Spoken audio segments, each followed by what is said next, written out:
आज के इस कार्यक्रम के मुख्य अतिथि आदरणीय डॉक्टर बादल जी, मंचस्थ विद्वजन और सभागार में उपस्थित सभी सम्मानित पदाधिकारी गणों को मैं हार्दिक आभार व्यक्त करती हूँ कि आज मुझे यहाँ मिलने का, बोलने का सौभाग्य मिला, अवसर मिला और सभी को यथायोग्य अभिवादन करती हूँ। आज मुझे जिस महान व्यक्तित्व पर अपने विचार व्यक्त करने का अवसर मिला है, उनका पूरा जीवन राष्ट्र निर्माण और मानव उद्धार की सतत साधना था। सादा जीवन, उच्च विचार, दृढ़ संकल्पी, एक मेधावी छात्र, पत्रकार, विचारक, मानवतावादी और राष्ट्रवादी चिंतक पंडित दीनदयाल उपाध्याय जी।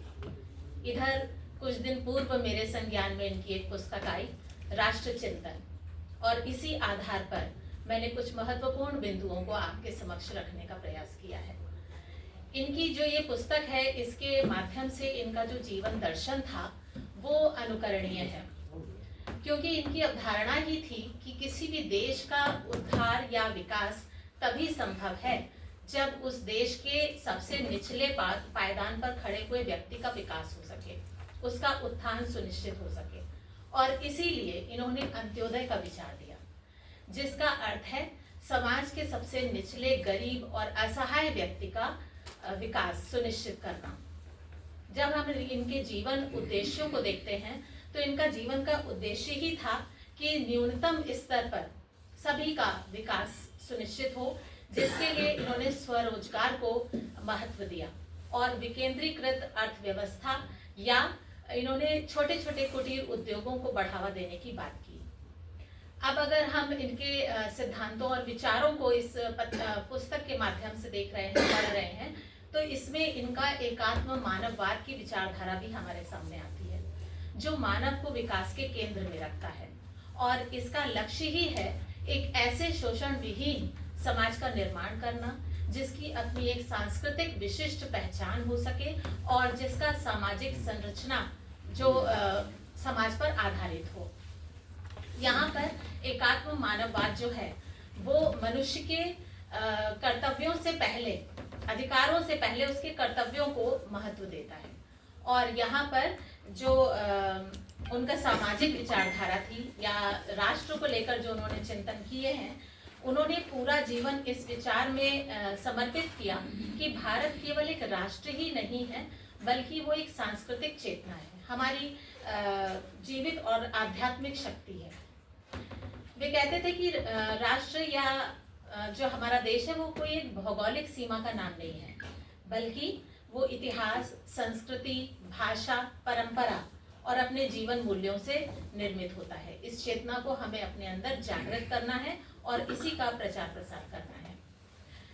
जो महत्वपूर्ण बिंदु इस पुस्तक के आधार पर मेरे सामने आए, उनको आपके सामने मैं कुछ बिंदुओं को, कुछ पहलुओं को रखती हूँ। इन्होंने राष्ट्रीय विचारधारा के रूप में राष्ट्र की समस्याओं पर अपने विचार व्यक्त किए। वो कहते हैं कि राष्ट्र जीवन की समस्याएं मेरे लिए केवल आंकड़ों तक में ही सीमित नहीं है। हमें अपनी राष्ट्रीय समस्याओं का समाधान अपने जीवन मूल्यों में ही खोजना होगा और मानव को विकास का केंद्र बनाना होगा। और इनकी दूरदर्शिता का परिणाम ही है कि आज जो है वो मानव केंद्रित विकास की बात देश और दुनिया में हो रही है। राजनीति के विषय में पंडित जी का विचार था कि राजनीति केवल सत्ता की होड़ नहीं है। यदि हम अपने नैतिक मूल्यों को, अपने आदर्शों को खोकर राजनीति में प्रवेश करना चाहते हैं तो हमारे देश का पतन होता है और राष्ट्र जो है असुरक्षित होता है। तो हमें अपने नैतिक मूल्यों को और अपने आदर्शों को उच्च अवस्था में केंद्रित करना होगा, अवस्थित करना होगा। भारतीय संविधान का पंडित जी बहुत सम्मान करते थे और ये कहते थे कि भारतीयता की स्पष्ट अभिव्यक्ति जो है संविधान के माध्यम से होनी चाहिए। वे मानते थे कि व्यक्ति, समाज और राज्य का संबंध संतुलन पर आधारित होना चाहिए। व्यक्ति असहाय हो और जो है राज्य शक्तिशाली हो, ऐसा संविधान जो है प्रायः अस्वीकार कर दिया जाता है। राष्ट्रभाषा के रूप में पंडित जी ने हिंदी को महत्ता दी, लेकिन इसके साथ साथ उन्होंने संपूर्ण भारत में जो बोली जाने वाली भाषाएं हैं, समान रूप से उनका सम्मान किया और वो चाहते थे कि भारत की एकता तभी तक सुरक्षित है जब हम सभी भारतीय भाषाओं का समान रूप से सम्मान करते हैं। अखंड भारत पर उनका विचार था कि हमारी संस्कृति, हमारा इतिहास, हमारी परंपराएं और हमारा जो आदर्श है वो हमारी पहचान है, और इसीलिए उन्होंने कहा कि इनको जब हम सुरक्षित रखते हैं तो हमारी अखंडता भी सुरक्षित रहती है। उनका मानना था कि भारत की मूल शक्ति उसकी एकात्मकता में है, और वो इस बात पर जोर भी देते थे कि भारत को अपनी जीवन शैली, अपनी अर्थव्यवस्था और अपने सामाजिक ढांचे को स्वतंत्र रखना होगा। वे मानते थे कि लोकतंत्र तभी सफल होगा जब नेतृत्व ईमानदार हो। लोकतंत्र में नैतिकता के वो घोर रूप से पक्षधर थे, और इसीलिए उन्होंने कहा कि यदि नैतिकता कमजोर हो जाती है तो देश में भ्रष्टाचार और अनैतिकता व्याप्त हो जाती है। उनका हिंदुत्व जो था वो समावेशी था। उन्होंने कहा कि हमारे हिंदुत्व का जो आधार है वो सांस्कृतिक है, धार्मिक नहीं, और इसीलिए उन्होंने इसको एक जीवन पद्धति माना जिसके अंतर्गत समन्वय, सहिष्णुता और मानवता की भावना जो है यहाँ पर प्रबल रूप से समझी जाती है, और हमारा हिंदुत्व जो है वो प्रबल होता है। अर्थनीति की दृष्टि से उन्होंने पहले भी, जैसे मैंने कहा, कि उन्होंने विकेंद्रीकृत अर्थव्यवस्था पर जोर दिया, जिससे हम छोटे छोटे कुटीर उद्योगों को, स्वरोजगार को बढ़ावा दे सकते हैं और मानव का विकास कर सकते हैं, जिससे देश को मजबूती मिलेगी। और इसीलिए उन्होंने स्थानीय स्तर पर स्वरोजगार को बढ़ावा दिया। शिक्षा के संबंध में उनका विचार था कि शिक्षा केवल जीविका का साधन मात्र नहीं है।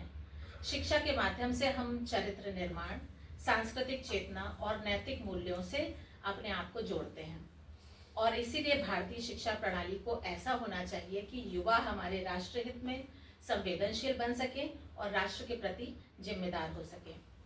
इस रूप में उन्होंने जिस भारत का स्वप्न देखा था वो सारे के सारे पहलू आज भी प्रासंगिक हैं, और उन्होंने ऐसे भारत का स्वप्न देखा था जिसमें विकास मानवीय हो, जहां अंतिम व्यक्ति का कल्याण सुनिश्चित हो, जहां राजनीति नैतिक हो और जहां अर्थव्यवस्था आत्मनिर्भर हो।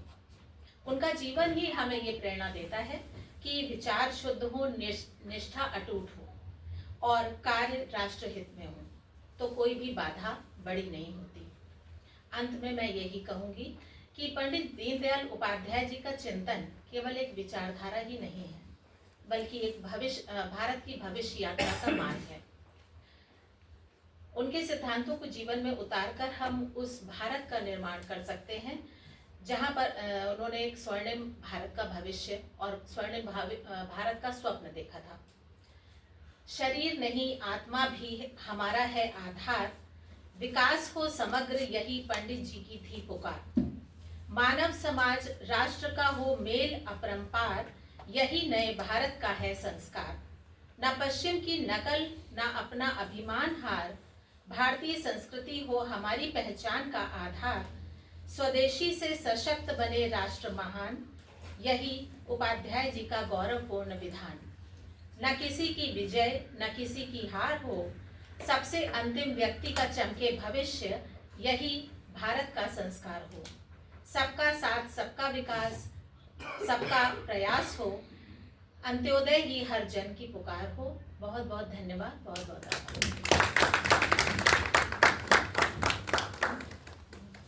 बहुत बहुत धन्यवाद मैम।